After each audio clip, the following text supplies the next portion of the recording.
Merhaba değerli Ateş Hattı izleyicileri, ben Ecem İki Kardeş. Türkiye'den ve yurt dışından bizleri izleyen gurbetçilerimiz için gündemden haberleri sizlere aktarmaya devam ediyoruz. Şimdi bugün gündemde neler var hemen kısa kısa başlıklarla sizlere aktarmak istiyorum. Daha sonra detaylara geçeceğiz. Almanya'da emekli maaşlarına yapılacak zamlar belli oldu. İşsizlik ve çocuk paralarına da zam kapıda. Görüşmeler devam ediyor. Almanya'da çifte vatandaşlık yasası gündemde. Almanya'nın genelinde kullanılabilecek 49 euroluk biletlerde de anlaşma sağlanması bekleniyor. Yine Almanya'nın Türk Loto milyoneri Kürşat'tan bir sürpriz daha var. Almanya'nın Çalışma Bakanı'ndan 60 yaşın üzerine iş verin çağrısı var. Belçika'dan bir haberimiz var. Belçika'da hayat durdu, pahalılığı protesto etmek için grevler var. Başlıklar bunlar. Şimdi detaylara geçelim. Sevgili izleyiciler, Almanya'da emekli maaşlarına gelecek yıl yapılacak zam belli oldu. Almanya'da Avrupa'nın diğer ülkelerinde olduğu gibi enflasyonun artmasıyla birlikte emekli maaşlarına gelecek Temmuz ayında zam yapılacak. Maaş artışı ülkedeki yaklaşık 21 milyon emekliyi ilgilendiriyor. Resmi verilere göre ülkenin batısında yaşayan emekliler için %3,5, doğusunda yaşayan emekliler için %4,5 oranında artış bekleniyor. Çalışma Bakanı bir gazeteye verdiği demeçte şu andaki mevcut verilere göre emekliler yaz aylarında maaşlarında yine gözle görülür bir artış bekleyebilirler diyerek maaş müjdesini teyit etti. Alman basınına ve yeni hesaplamalara göre ülkenin batısında yaşayıp 1000 euro alan bir emekli 35 euro, doğusunda yaşayıp 1000 euro alan bir emekli ise 42 euro maaş artışına sahip olacak. Her yıl ortalama %2,6 oranında bir artış olması halinde emekli maaşları 2036 yılına gelindiğinde %43 artmış olacak. Bu yaz Temmuz ayında ülkenin batısındaki emekliler %5,35, doğusundaki emekliler ise %6,12 oranında zam almıştı. 2021 yılındaysa Covid-19 salgınının etkisiyle emekliler batıda zam almazken doğudaki zam oranı 0,72 olarak gerçekleşmişti. Emeklilik Sigorta Kurumu'nun 2026 yılına kadar emekli maaşlarını %18,6 oranında artırması bekleniyor. Gelecek yıl için öngörülen emekli maaş zamları Bakanlar Kurulu'nun önümüzdeki aylarda yapacağı toplantıda onaylanacak. Almanya işsizlik ve çocuk yardımlarını 2023'ten itibaren arttırmaya hazırlanıyor.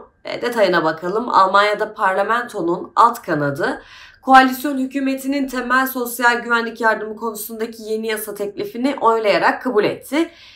İş arayan ya da çalışamayacak durumda olan kişilerin faydalandığı ve halk arasında Hartz IV yasası olarak bilinen yasada değişikliğe gidilerek 2023'ten itibaren sosyal yardımlarda artırımlar yapılacak.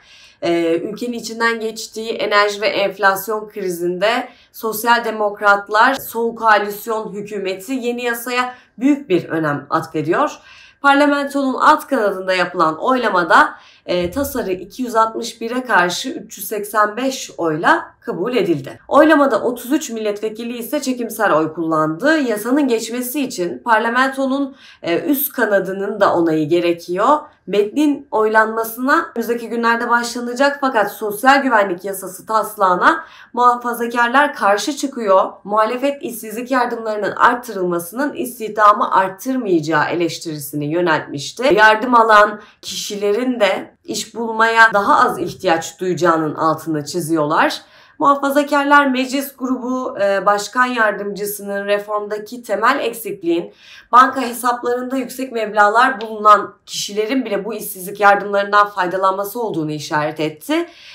Bu durumda kişilerin iş arama ihtimalini düşürdüğünü sözlerine ekledi. Yeni yasada hangi kalemlerde artışa gidilecek? Onlara bir bakalım isterseniz madde belirtelim. Koalisyon hükümeti 2023'ten itibaren aylık işsizlik yardımını evli olmayan kişiler için 449 Euro'dan 503 Euro'ya yükseltecek. Aileleriyle yaşayan 25 yaşından küçük yetişkinler için miktar 402 Euro'ya çıkacak. Hanelerdeki 14 ile 17 yaş arası çocuklara verilen aylık yardımlar 420 Euro'ya ulaşacak. 6 ile 13 yaş arası çocuklara verilen yardım 348 euroya yükselecek. 6 yaşına kadarsa çocuk başına 318 euro yardım sağlanacak. Kalifiye işçi sıkıntısını gidermek içinse eğitimleri sırasında yardım alanlara ek 150 euro ve diğer eğitim şartlarını doldurmaları durumundaysa fazladan 75 euro verilecek. Sevgili izleyiciler, şimdi önemli bir konuya daha değineceğiz. Almanya'da ilaç sıkıntısı yaşanıyor. Almanya ilaç darboğazını daha fazla para ödeyerek aşmayı planlıyor. Almanya Sağlık Bakanı ülkede özellikle çocukların tedavisinde kullanılan ilaçlarda yaşanan sıkıntıyı sağlık sigortalarının bu ilaçlara daha fazla ödeme yapmasıyla çözmeyi hedefliyor. Almanya Sağlık Bakanı ülkede özellikle çocukların tedavisinde kullanılan ilaçlarda yaşanan sıkıntıyı sağlık sigortalarının bu ilaçlara daha fazla ödeme yapmasıyla çözmeyi hedefliyor. Alman bir televizyon kanalına yaptığı açıklamada Almanya'da patenti olmayan ilaçların fiyatlarının çok düşük olduğunu söylemişti. Patentlerle korunan ilaçların fiyatlarının ise çok yüksek olduğunu aktardı. Almanya'da patenti olmayan ilaçların sabit fiyatlarla satıldığını vurgulamıştı. Daha yüksek fiyatlardan satılması için sabit fiyat uygulamasından çıkarmak ve burada fiyat düzenlemesine gitmek gerektiğine işaret etti. Almanya'nın patenti olmayan ilaçlar konusunda cazip bir pazar olmadığını, bunun da çok talep edilen ilaçların Hollanda gibi ülke dışında satılmasına yol açtığını söylemişti. Bu konuda harekete geçeceklerini vurguladı. Sağlık sigortalarına bu sabit fiyatın üzerinden %50 daha fazla ödeme yapmaları talimatı verilecek. Böylece şu anda Hollanda'da satılan ilaçlar tekrar Almanya'ya satılacak ifadelerini kullanmıştı daha önce yaptığı açıklamada. Almanya'daki eczacılar ise son dönemde birçok ilaca ulaşmakta sıkıntı çekildiğine dikkat çekmişti. Özellikle çocuk kalp damar ilaçları ve antibiyotiklerde sorun yaşandığı aktarılmıştı. Alman Tabipler Birliği Başkanı da ilaçların teminindeki darboğaza yine dikkat çekmişti. Halkı İMC ile birbirine yardıma çağırmıştı. Şimdi başlığımızda Almanya'nın Türk Loto milyoneri Kürşat'tan bahsetmiştik. Kendisi yine bir sürprize imza attı. Geçtiğimiz ay Almanya'da 10 milyon euroluk büyük ikramiyenin sahibi olmuştu Türk Kürşat. İlginç bir yatırımda bulunmuş kendisi. Dortmund'da yaşayan 42 yaşındaki demir işçisi 10 milyon euroluk büyük ikramiyeyi kazanarak ülkenin gündemine oturmuştu. Alman medyasına ben eş arıyorum, istekli olanlar başvursun diyen Kürşat yeni yatırımıyla da tekrar gündeme geldi. Bir gazeteye açıklamada bulunan Kürşat, Malatya'da içerisinde 6.000 badem ağacı olan 20 hektarlık bir arsa satın aldığını duyurdu. Birkaç yıl içerisinde 50 tonluk badem toplamayı hedeflediğini dile getirdi. Bunların kilosunu 10 eurodan satarsam yılda yarım milyon euro gelir elde ederim dedi. Kürşat, herkes kazandığım paranın hemen gideceğini düşünüyordu fakat badem işi sadece proje, gayrimenkul yatırımı yapmakta istiyorum açıklamasında bulunmuş. Bunu da sizlere aktarmış olalım.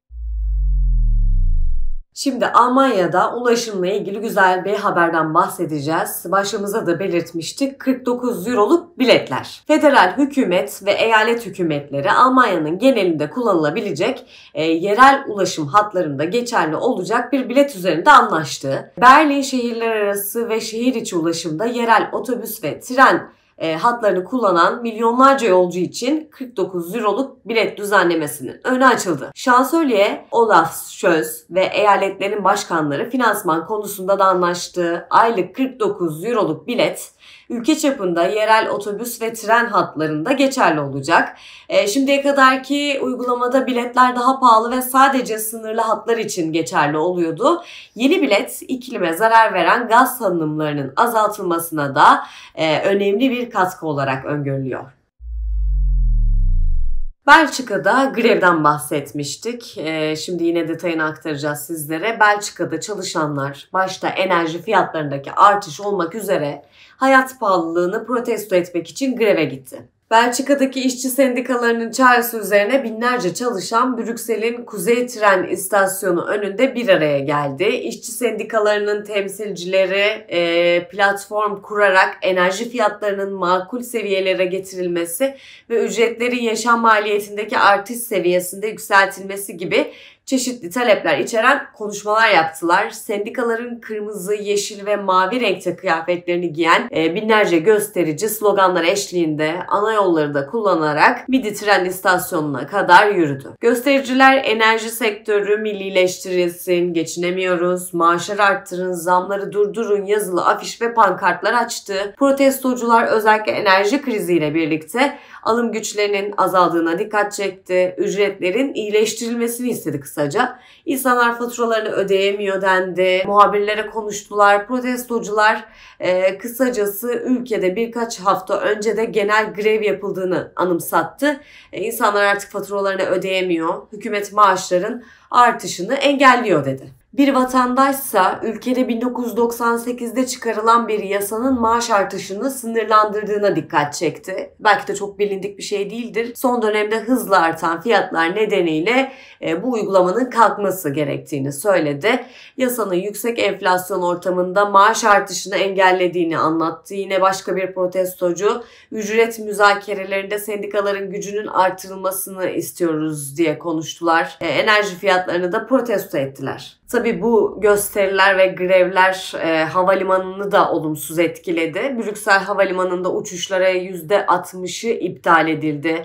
Ülkedeki birçok kamu çalışanının da greve katılması nedeniyle eğitim, sağlık ve posta gibi çeşitli hizmetlerde de aksamalar oldu.